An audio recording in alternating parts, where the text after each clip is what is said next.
கீழடி, ஹரப்பா, மொஹஞ்சதாரோ போன்ற பழமையான நகர நாகரிகங்களுக்கு இணையான ஒரு தமிழர் நாகரிகம் தான் கீழடி.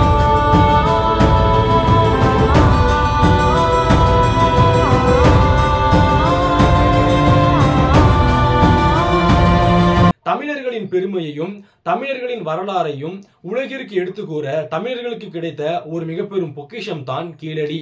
கீழடி எப்படி இருந்தது, கீழடியில் மக்கள் எப்படி வாழ்ந்தார்கள், கீழடியின் வரலாறு என்ன என்பதை பற்றி இந்த பதிவில் நாம் விரிவாக பார்க்கலாம்.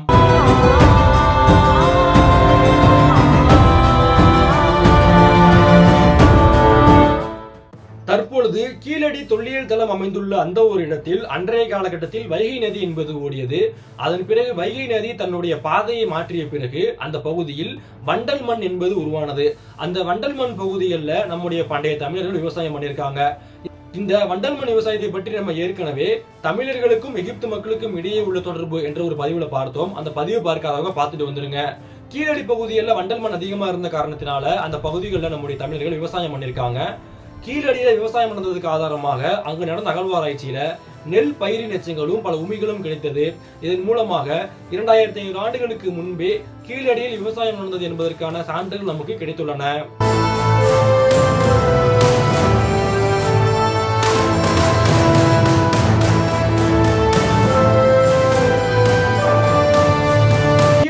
விவசாயம் நன்கு செழித்து வளர்ந்த பிறகு அந்த இடத்தில் ஒரு நாகரிகம் என்பது உருவானது. அந்த நாகரிகம் ஒரு மிக பெரும் நகர நாகரிகமாகவும் மாறியது. கீழடியில் ஒரு மிக பெரும் நகர நாகரிகம் உருவான பிறகு கீழடியில் இருந்த நம்முடைய தமிழர்கள் பல நாடுடன் வணிக தொடர்புடன் இருந்தாங்க. குறிப்பா சொல்லணும் அப்படின்னா கீழடியில் இருந்த நம்முடைய தமிழர்கள் ரோம் நாட்டுடன் வணிக தொடர்பில் இருந்திருக்காங்க. கீழடியில் நடந்த அகழ்வாராய்ச்சியில ரோம் நாட்டை சேர்ந்த பல அரிட்டன் பானை ஓடுகள் என்பது கண்டுபிடிக்கப்பட்டது.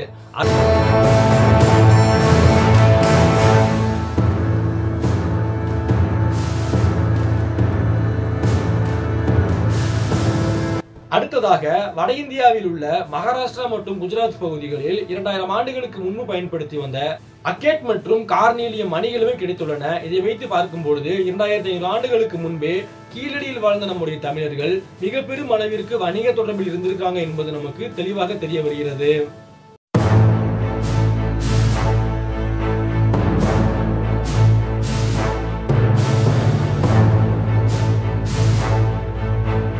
அடுத்ததாக கீழடியில் நடந்த அகழ்வாராய்ச்சியில பல விலங்குகளின் எலும்புகள் என்பதுமே கண்டுபிடிக்கப்பட்டன. என்னென்ன விலங்குகள் கீழடியில் இருந்திருக்குது அப்படின்னா ஆடு, பசு, எருமை மாடு, பன்றி, நாய் போன்ற கால்நடை விலங்குகளும் மரிமா, நீலமான் போன்ற காட்டு விலங்குகளுமே கீழடி பகுதியில் இருந்ததுக்கான ஆதாரங்கள் கிடைத்துள்ளன.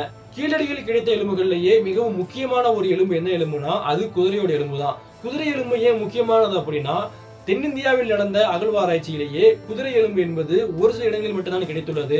அதில் ஒரு பகுதி கீழடியாகும்.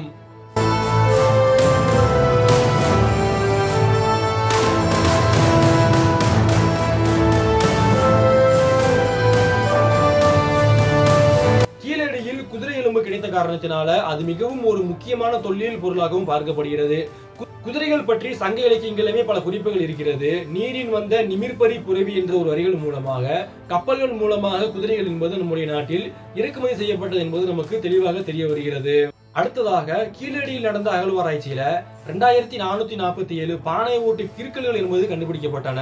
பல பானை ஓடுகள்ல தமிழ் எழுத்துக்கள் என்பது பொறிக்கப்பட்டிருந்தது. இதுல ஆச்சரியமான ஒரு விஷயம் என்ன அப்படின்னா கீழடியில் கிடைத்த தமிழ் எழுத்துக்கள் அசோக பிராமி எழுத்துக்களுடன் ஒத்து போகல. இது மட்டும் இல்லாமல் கீழடியில் எந்த ஒரு பகுதிகளிலுமே அசோக பிராமி எழுத்துக்களுமே கிடைக்கல. கீழடியில் கிடைத்த அனைத்து எழுத்துக்களுமே நம்முடைய தமிழ் எழுத்துக்களாகத்தான் இருந்தது. இதன் மூலமாக 2500 ஆண்டுகளுக்கு முன்பே நம்முடைய தமிழ் மொழி என்பது தனித்து இயங்கியது என்பது நமக்கு தெளிவாக தெரிய வருகிறது. மேலும் கீழடியில் கிடைத்த பல பானை ஓடுகள்ல ஆதன், குவியன் போன்ற பல தமிழ் எழுத்துக்களுமே அதில் எழுதப்பட்டிருந்தன. இதை வைத்து பார்க்கும் பொழுது 2500 ஆண்டுகளுக்கு முன்பே நம்முடைய தமிழர்கள் கல்வி அறிவோடு இருந்திருக்காங்க என்பதை நம்மால் இதன் மூலமாக அறிந்து கொள்ள முடியும்.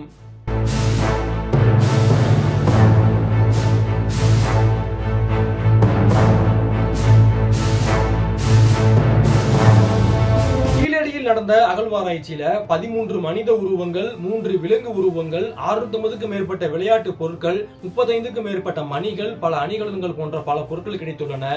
ஆனால் சமய குறியீடுகள் பற்றி ஒரு குறியீடு கூட இதுவரை கீழடியில் கிடைக்கவில்லை. இதை வைத்து பார்க்கும் பொழுது 2500 ஆண்டுகளுக்கு முன்பு வாழ்ந்த நம்முடைய தமிழர்கள் எந்த ஒரு மதத்தையும் பின்பற்றாமல் முழுக்க முழுக்க இயற்கையை பின்பற்றி வந்திருக்காங்க என்பதும் இதன் மூலமாக நம்மால் அறிந்து கொள்ள முடியும்.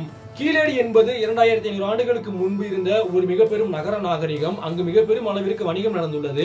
மேலும் அங்கு இருந்த மக்கள் அனைவருமே கல்வி அறிவோடு இருந்திருக்காங்க. நம்முடைய தமிழ் மொழி என்பதும் கீழடியில் நன்கு வளர்ந்திருக்கிறது. இந்த பதிவு உங்களுக்கு பிடிச்சிருந்தா லைக் பண்ணுங்க, ஷேர் பண்ணுங்க. உங்களுக்கு அடுத்த இந்த மாதிரி வீடியோ வேணுங்கிறத மறக்காம கமெண்ட் பண்ணுங்க. மேலும் இது போன்று பல பதிவுகளுக்கு நம்முடைய சேனலை சப்ஸ்கிரைப் பண்ணிக்கங்க. நன்றி.